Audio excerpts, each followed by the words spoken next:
Assalamu alaikum bandiraɓe musidɓe tedduɓe yeeɓiyankoɓe Windere TV onon kala on calminama e mbadi ko tedindi émission meɗen fodde waɗanto on ɗum ko musiba debbo mahor fonde cibbumi jayɓe inchallahu rabbi emin dokka on rendez-vous toon to ravin le 15 février Windere TV eɗen gandi golle mum paajudinde te Windere TV ala foof to yahani naate koya yalti leydi ndi ngam ƴewde caɗele ɗe ganduɗa ɗe yimɓe guurde ha tenti e ɓiɓɓe fulɓe ɗum noon bandiraɓe musidɓe tedduɓe so tawi oɗon jiiɗi andude ko Windere TV liggi tugguiden faade hande ɓe mbi duuɓi 4 wona balɗe 4 ɗum noon bandiraɓe onon fof on dokka rendez-vous toon to ravin night le 15 février so allahu lamɗo jaaɓi mon jii toon gueɗe paydudinde mon jii toon kadi surprise aji kewɗi hande noon gattaten koye galleji ɗi so tawi en mbi fodde alay saago moni kala anda fodde muɗum hande noon gattaten ko oɗo debbo mo ganduɗa ko desaɗo e nder galle saabu eɗen gandi enen eɗen keewi resede law so neɗɗo ne yaari duuɓi 12 walla duuɓi 13 walla duuɓi 15 taw ko naati hoɗande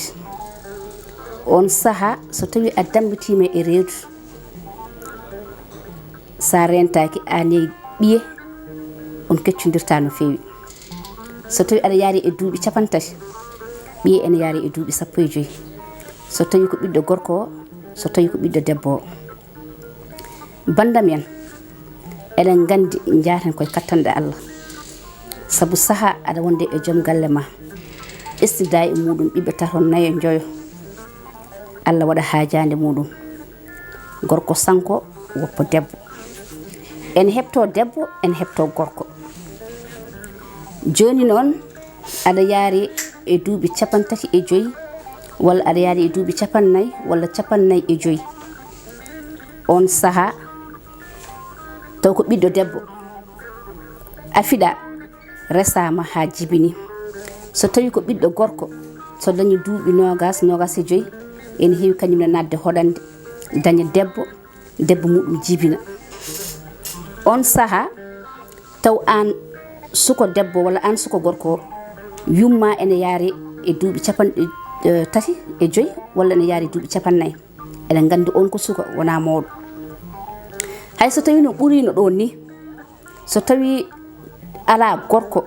aɗa foti ƴewande ɗum ko julde no yimɓe ɓe mbiyata ni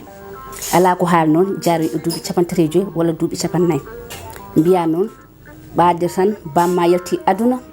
yumma hankkadi ko noon tan wonirta e galle kañumne ha hawre lajjal taw dañata gorko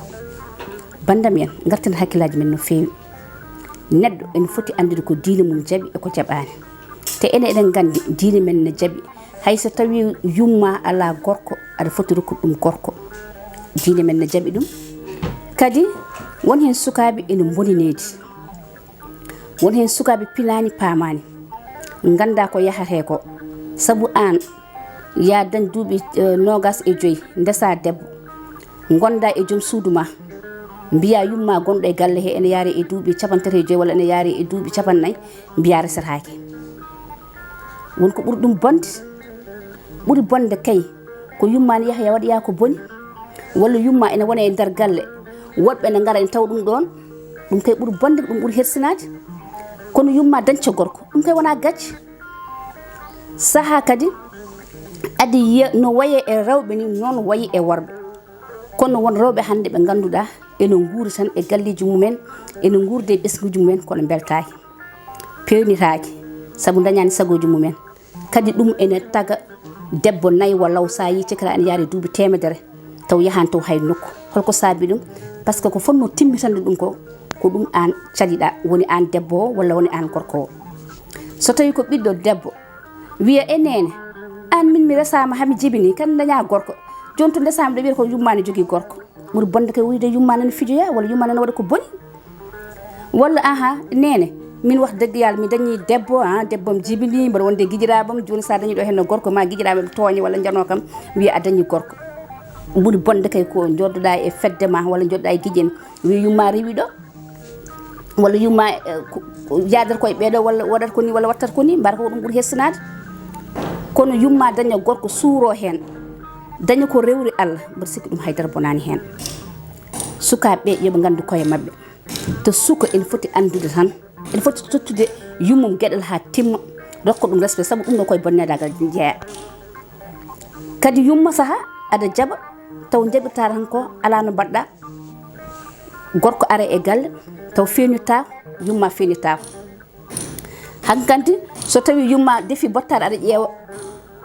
woni sikke naati aɗa wiya ndiɗo bottade wona ɗum bamam defananno ayi a addi probléme so jomum fayi atay mbiya pourquoi ne fawana oɗo atay saabu babam dañano ɗum hayso bama ene waɗano ɗum hankadi a teskitta ko ɗum an jiyata tan ko ari joni ko saabu ko kiram tagata aɗa yiya ɗum ko kiram kadi tagata aɗa waɗa ka fotani wadde woni gorko ara feñirta ko e galle aɗa ƴeewa so tawi ñawli finde walla so tawi lelima law so tawi hunde fotama mbiya aɗa lijjita aɗa lokkita ko woni nder ko joni yumma dañi gorko kono feñitaki par ce que ɓernde mum deƴata gorko kañum ne feñirtako par ce que on dokkani ɗum no feñitire e galle on dokkani ɗum no jooɗiri e galle on dokkani kono no wellitiri e galle ɗum kadi ene addi caɗele kadi mi haalano on no wayi e rewɓe ni ko noon wayi e worɓe saaha ko hepti debbo ko ene hepto gorko kañum ne taw ko joom suudu ma hawre e ladial aɗa wonde e sukaɓe ala no mbaɗɗa so wona kadi alay saago garta ƴeewa debbo goɗɗo poɗɗo lomtade e suudu he